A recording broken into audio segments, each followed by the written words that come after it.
எகிப்து கீரையோட வளர்ச்சி இந்த அளவுக்கு வளர்ந்துட்டு போயிட்டுருக்காங்க. எகிப்து கீரையோட எனக்கு பறித்து சாப்பிட்டு மனசில்லை, அவ்வளோ க்யூட்டாக இருக்காங்க. இதில் இந்த பேன் இந்த மாவை பூச்சி குருத்தில் ஏறி உட்காந்துக்குது. இதெல்லாம் இப்படி தான் எடுத்து போடணும்.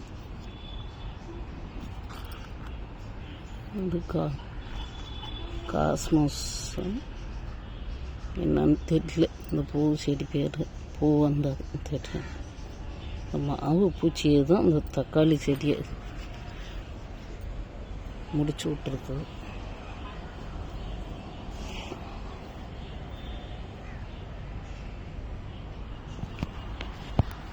பீர்க்கன் பூ வச்சிருக்கு இந்த செடி. இப்போ புதுசாக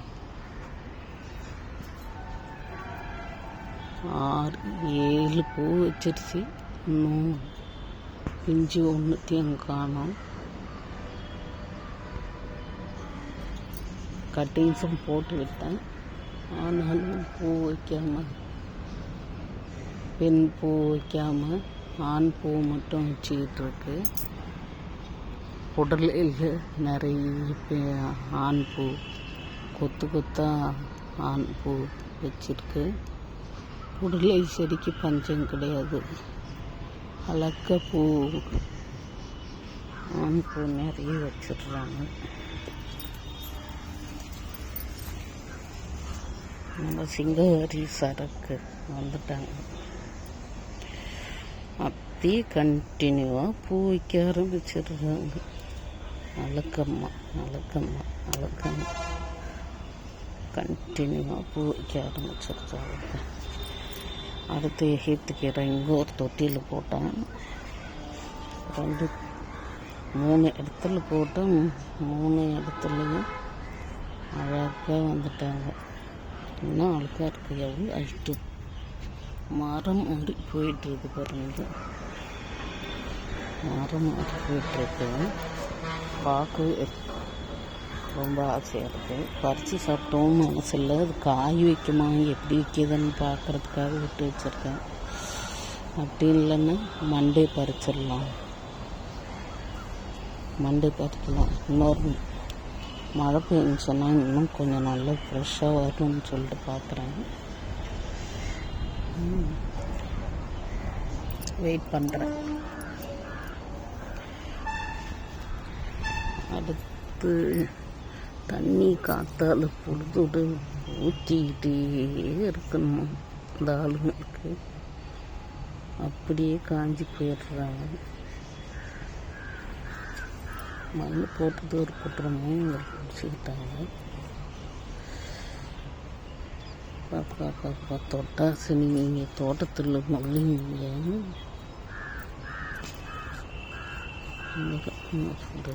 ஈவினிங் தான் அவ்வளோ தண்ணி விட்டு போகணும். அவ்வளோ தண்ணி ஊற்றணும். மொத்தம் போயிட்டு அப்படியே சோப்பிக்கிட்டு நிற்கிறாங்க. அம்மா பசிது அப்படின்ற மாதிரி. சுண்டக்காய் செடி இருக்குது, நிறைய காட்டுறதுக்கு இருக்குது. பச்சை மிளகா, பெருங்காயம் ஸ்ப்ரே பண்ண பின்னாடி, மோர் பெருங்காயம் ஸ்ப்ரே பண்ண பின்னாடி 4-5 காய் வச்சுருக்கு. அது சிறுவள்ளி கிழங்கு வச்சுருக்கு. செடி வந்துருக்கு. கிழங்கு எப்போ வரும்னு சொல்லிட்டு தெரியல. செடிங்க வாடின பின்னாடி தான் நம்ம கட் பண்ண வேண்டியது இருக்கும்.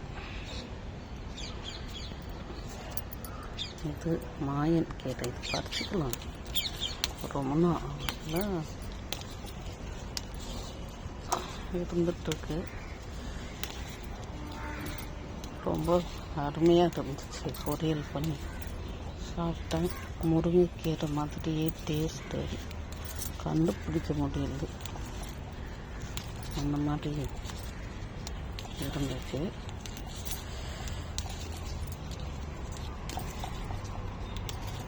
ஏதோ ஒரு சத்து இருக்கான். மனுஷனுக்கு எப்படி பிளட்டு இருக்கோ அந்த மாதிரி இவங்களுக்கும் ஒயிட் பிளட் இருக்கு. பால்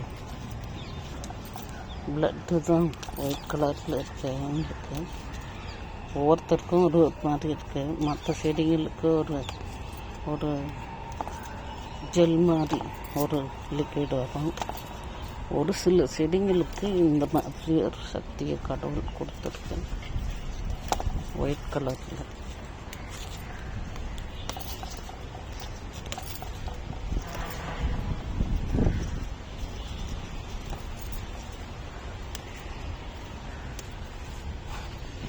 பிடிச்சாச்சு.